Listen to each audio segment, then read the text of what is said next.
ونصلي ونسلم على رسوله الكريم أما بعد أعوذ بالله من الشيطان الرجيم بسم الله الرحمن الرحيم وعن جابر قال كان معاذ بن جبل يصلي مع النبي صلى الله عليه وسلم ثم يأتي فيؤم قومه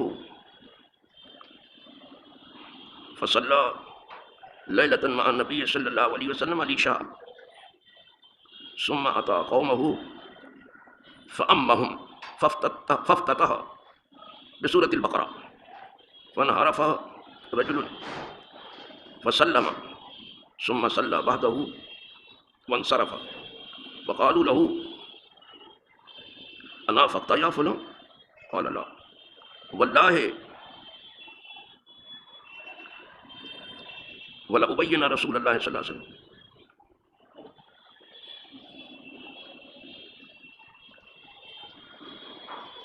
فأخبرنه فأتى رسول الله صلى الله عليه وسلم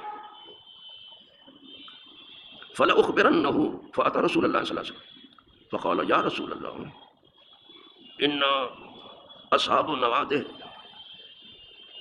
ناموا بالنهار إن معاذا صلى معك العشاء ثم أتى قومه فافتتح بسورة البقرة فأقبل رسول الله صلى الله عليه وسلم على معاذ فقال يا معاذ فتان أنت اقرأ والشمس وضحاها والضحى والليل إذا يغشى وسبح اسم ربك الأعلى متفق علیہ۔ الحمدللہ رب العالمین۔ کل بھی میں نے کہا تھا کہ کل جو حدیث ہمارے سامنے آئے گی اس کا متن طویل ہے اور اس کے معنی کثیر ہے، تو الحمدللہ وہ آج حدیث ہمارے پیش نظر ہے۔ حضرت معاذ ابن جبل خود جلیل القدر آدمی، خود جلیل القدر صحابی ہیں، یہ حرام اور حلال کے بہت بڑے ماہر ہیں،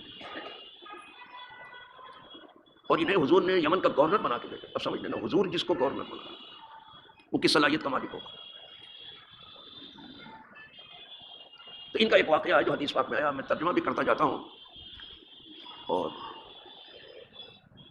جو اس کے معنی اور مطالب ہیں اپنی علمی بساط کے مطابق اسے آپ کے سامنے رکھتا جاتا ہوں۔ حضرت جابر سے ہے یہ حدیث مروی، وہ کہتے ہیں کہ معاذ ابن جبل حضور کے ساتھ نماز پڑھتے تھے، پھر وہ اپنی قوم میں آتے تھے،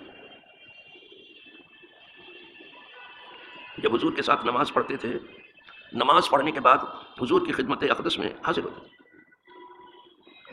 حضور کے ساتھ نماز پڑھ کے جب اپنی قوم کے پاس آتے فَيَؤُمُّ قَوْمَهُ، تو پھر اپنے قوم کی امامت فرماتے تھے۔ اس کا مطلب ہے کہ نفل کی نیت سے شریک ہو جاتے تھے عشاء کی نماز میں۔ دو نمازیں ایسی ہیں جس میں نفل کی نیت سے آپ امام کے ساتھ شریک ہو سکتے ہیں، اس میں ایک عشاء بھی ہے، ظہر بھی ہے۔ یہ حنف کے نزدیک ہے جو بات وہ کہہ رہا ہوں۔ تو وہ برکت جو حضور کے پیچھے نماز پڑھنے کی ہے وہ پہلے حاصل کر لیتے نفل کی نیت سے، پھر قوم کے پاس آتے تھے ان کی امامت، اس لیے کہ فرض دو بار نہیں پڑھا جائے، ایک ہی بار ہو۔ تو پھر اپنی قوم کو نماز پڑھاتے تھے، یعنی یہ اپنی قوم کے امام بھی تھے۔ فصلی لیلۃ مع النبی صلی اللہ علیہ وسلم العشاء، تو ایک رات انہوں نے عشاء کی نماز حضور کے پیچھے پڑھی، پڑھتے ہی تھے برابر۔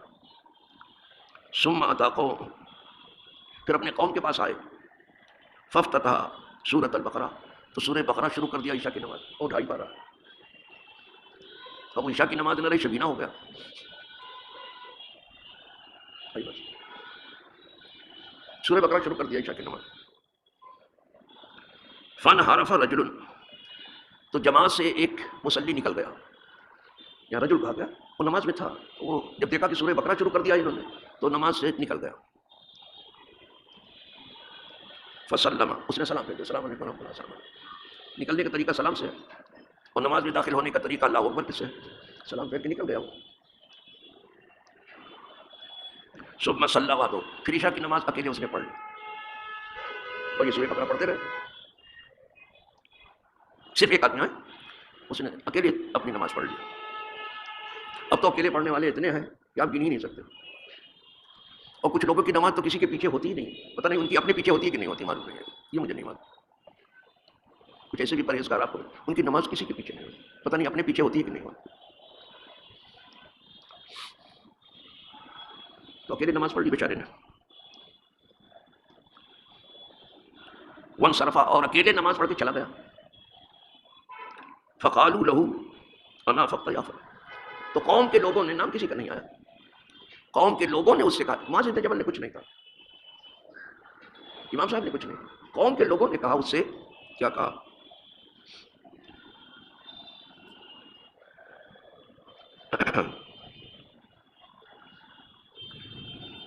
انا فقط یا فلان، کیا تو منافق ہو گیا ہے فلاں آدمی؟ یہاں بھی نام چھپا دیا اس کا. جب کوئی کمزوری کی بات دیکھتے تھے تو نام چھپا دیتے تھے، اور نیکی کی بات دیکھتے تھے تو نام ظاہر کر دیتے تھے. یہ پہلے عادت تھی، اور اب اس کا الٹا ہو گیا.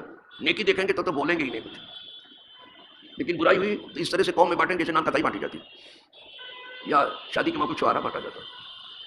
یہ الٹی دنگا ہے. ایسا کہہ رہے ہیں انا فقط یا فلاں، اے فلاں آدمی، اے بھلے آدمی، کیا تو منافق ہو گیا؟ یعنی نماز سے نکل گیا تھا نا، یہ جماعت سے نکل گیا تھا، کیا تو منافق ہو گیا؟ اس وقت بہت خطرہ لوگ محسوس کرتے تھے جب منافق ہونے کا، اور کیا تو منافق ہو گیا؟ قال اللہ، اس نے کہا نا، میں منافق نہیں ہوں، میں منافق نہیں ہوں. اللہ کہہ دیا اس نے، واللہ ولأبین رسول اللہ صلی اللہ علیہ وسلم، اللہ کی قسم یہ قصہ میں حضور سے بیان کروں گا کہ کیا ہوا. دیکھا، سیدھے حضور کا نام لیا. جانتے ہو کیوں لیا؟ منافق اللہ کی طرف تو پھر آ جاتا ہے، رسول اللہ کی طرف نہیں جاتا. یہ سمجھ لینا، اس کو اچھی طرح سے یاد رکھنا. منافق کو آپ دیکھیں گے اللہ کی طرف تو پھر جیسے تیسے پہنچ گیا، رسول اللہ کی طرف نہیں گیا. اس نے فوراً کہا میں حضور کی خدمت میں حاضر ہوں گا. تو کیسے منافق ہوگا؟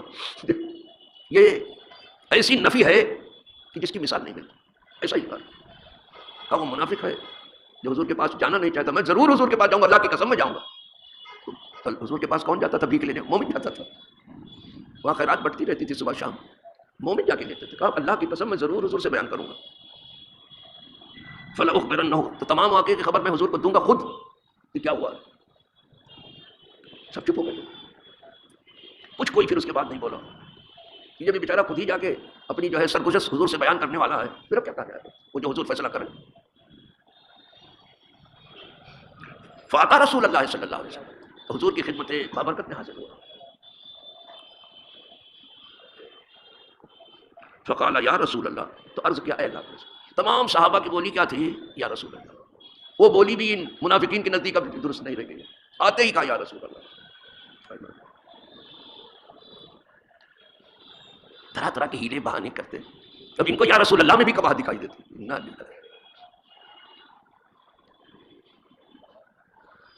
تو شاید یا اللہ میں تو اور زیادہ دکھائی دے گی. یا اللہ کیوں کہتے ہو؟ ان کا کہنا ہے کہ یا سے دور والے کو پکارا جاتا ہے.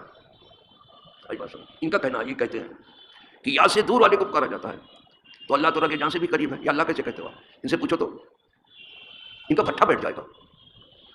وَنَحْنُ أَقْرَبُ إِلَيْهِ مِنْ حَبْلِ الْوَرِيدِ، میں انسان کی رگ جان سے بھی زیادہ قریب ہوں. پھر اللہ کیسے کہتے ہو اگر یا کے ذریعے سے دور والے کو پکارا جاتا ہے؟ تو پھر اللہ جائز ہی نہیں ہوگا. یا اللہ، یا رحمان، یا رحیم، جو اللہ والوں کا ہر وقت وظیفہ یا اللہ، یا رحمان، یا رحیم، یا ارحم الراحمین، یا ارحم الراحمین. پھر یہ اللہ کیسے درست ہوگا؟ در حقیقت انہیں رسول کی شان گھٹانا ہے. ان کی خواہش ہے کہ رسول کی شان کسی طرح سے گھٹاؤ، منافقین کی. لیکن اللہ کا کرنا ایسا ہے کہ وہ اپنے محبوب کی شان ہر وقت بڑھا ہی رہا ہے. عقل ہوتی تو خدا سے نہ لڑائی لیتے. یہ ہم سے آپ سے جنگ نہیں، خدا سے جنگ کر رہے ہیں. عقل ہوتی اگر ان کے پاس عقل تو نہ خدا سے لڑائی لیتے. یہ گھٹائیں اسے منظور بڑھانا تیرا. وہ کہتا ہے ورفعنا لک ذکرک، اے محبوب ہم نے تمہارا ذکر سب سے اونچا کر دیا. دیکھا کیا آتے ہی اس نے کہا یا رسول اللہ، اے اللہ کے رسول، انا اصحاب نوادح، حضور ہم لوگ اونٹوں کے ساتھ محنت مزدوری کا عمل کرتے رہتے ہیں. اونٹوں کو پانی وانی بھر کے ادھر ادھر پہنچاتے رہتے ہیں، کھیتوں کو سیراب کرتے رہتے ہیں. اونٹوں کے ساتھ وہاں سب عمل. ریگستان کا ہوائی جہاز ہے اونٹ، ریت میں ایسا جم کے چلتا ہے کوئی چل ہی نہیں سکتا، طوفان کی طرح سے چلتا ہے. اس کے پاؤں کو ایسا بنایا قدرت نے یہ ریگستان کا وہ جہاز ہے، وہ اسپیڈ لیتا کوئی جانور اتنی نہیں لے سکتا. تو کہا حضور ہم اونٹوں کے ساتھ کام کرنے والے لوگ ہیں جن میں محنت مزدوری کرتے رہتے ہیں، اور سب سے اچھی روزی وہ ہے جو اپنے ہاتھ کی کمائی ہو، جو اپنے ہاتھ کی کمائی بہترین روزی. کہا حضور ہم دن بھر کام کرنے والے لوگ ہیں، نعمل بالنہار، ہم دن بھر کام کرتے ہیں حضور، پورا دن کام کرتے ہیں، تب ہم کسی طرح سے شام کی روٹی کا بندوبست کر پاتے ہیں. آج بھی کتنی بڑی دنیا ہے، میں جانتا ہوں کہ روز کنواں کھودتے ہیں، روز پانی پیتے ہیں، روز کماتے ہیں، روز کھاتے ہیں.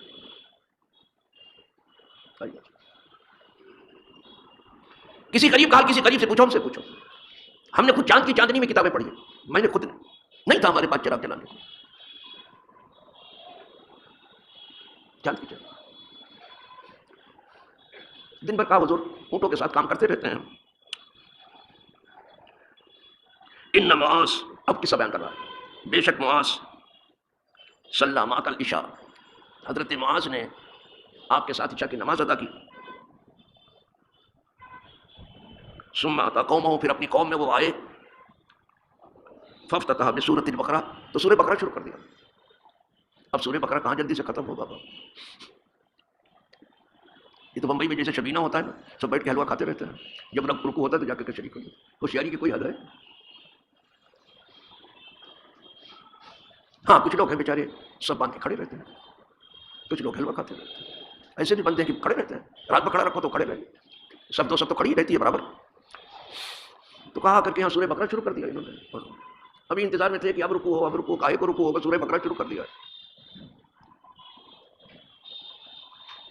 بس اتنا ہی کہا کہ اور کچھ نہیں. تو حضور انہوں نے سورہ بقرہ شروع کر، بس اور کچھ نہیں. یعنی شکایت بھی ہو تو کتنی محسب ہو. کہیں انہوں نے سورہ بقرہ شروع کر. یہ سب نے کہا کہ اس کے بعد پھر نکلا اور جو سلام پھیر کر کے اپنی حالت پڑھ کے چلا، یہ سب کچھ نہیں کہا، بس اتنا ہی حضور کے لیے کہا. یہ حضور کے لیے ایک اشارہ بھی بہت تھا. کہیں انہوں نے سورہ بقرہ شروع کر.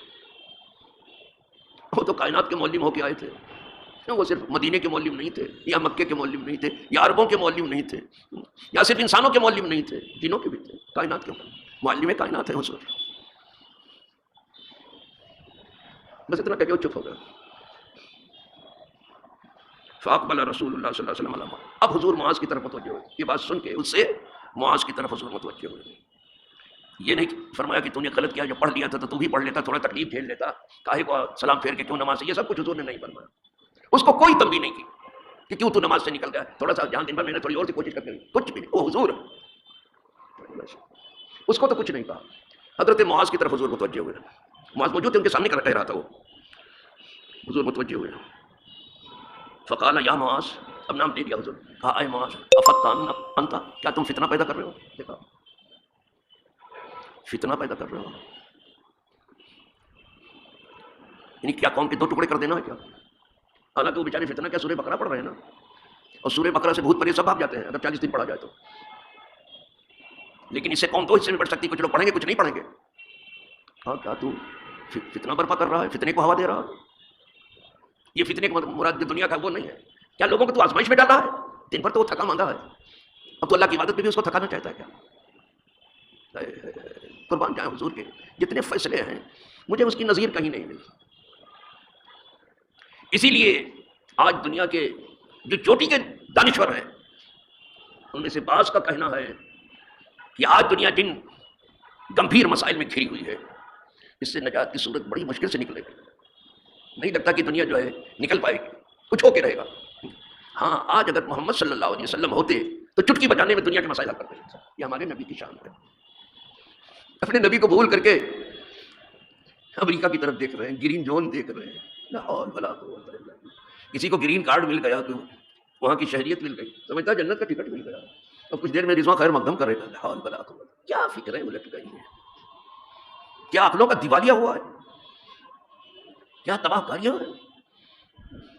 اس لیے مسلم حکمراں خود اپنی عوام کا خون بیچ رہے ہیں مغرب کے ہاتھ، ان کی جانوں کا سودا کر رہے ہیں، خود مزہ کر رہے ہیں، قوم کو مارے سے ہلاکت میں ڈال دیا ہے.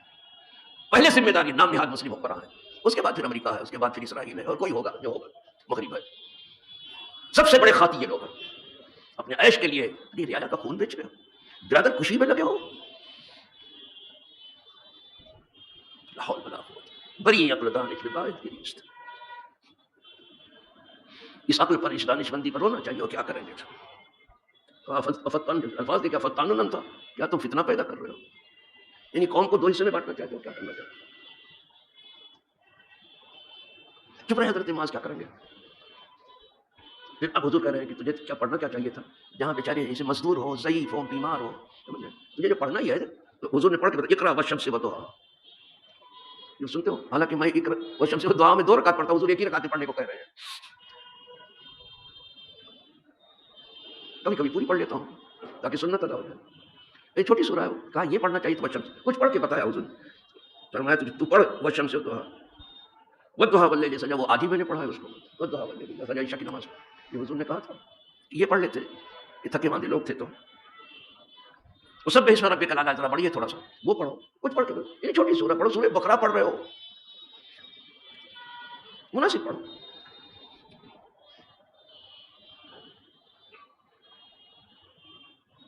یہ سورہ پڑھو. یہ حدیث وہ ہے جسے امام بخاری بھی پیش کر رہے ہیں انہی لفظوں میں، اور امام مسلم بھی پیش کر رہے ہیں. یہاں سے معلوم ہوا کہ قوم کی امام کی ذمہ داری ہے، سمجھ رہے ہیں، کہ سب کا لحاظ کر رہے ہیں. جب قوم کی امامت کر رہے ہیں تو فَإِنَّ فِيهِمُ الْمَرِيضُ وَالضَّعِيفُ وَالْعَاجِزُ، اس میں مریض بھی ہیں، ضعیف بھی ہیں، ضرورت مند بھی ہیں. سورہ بقرہ کر پڑھیں گے تو کیا ہوگا؟ جس زمانے میں طالب علم تھا، ایک صاحب کو دیکھا کہ فجر کی نماز میں پورا 5 رکوع سورہ یاسین پڑھا تھا. پورا طالب علم تھا، میں تو کھڑا رہتا تھا. اور کچھ لوگ گھبرا کر کے اپنے الگ پڑھ کے چلے جاتے تھے. کہا دیکھو اس نے سورہ یاسین شروع کر دیا، 5 رکوع پڑھے.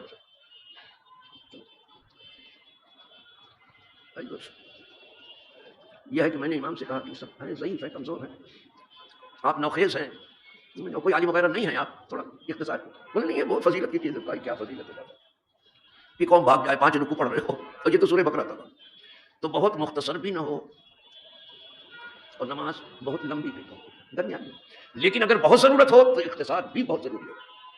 کبھی کبھی حضور نے خاص نماز میں یہی قل اعوذ برب الفلق قل اعوذ برب الناس پڑھا. تو فرمایا دیکھو کیسی سورہ ہے بابا، حالانکہ اس میں لمبی کراتی. تو ضرورت پڑ جائے تو اختصار بھی کرو. وہ سب امام کے اوپر ہوتا ہے کہ کہاں اختصار پیش نظر ہو، کہاں تھوڑا طول پیش نظر ہو، کہاں درمیانی کرا. تو اس کو نگاہ میں رکھنا چاہیے.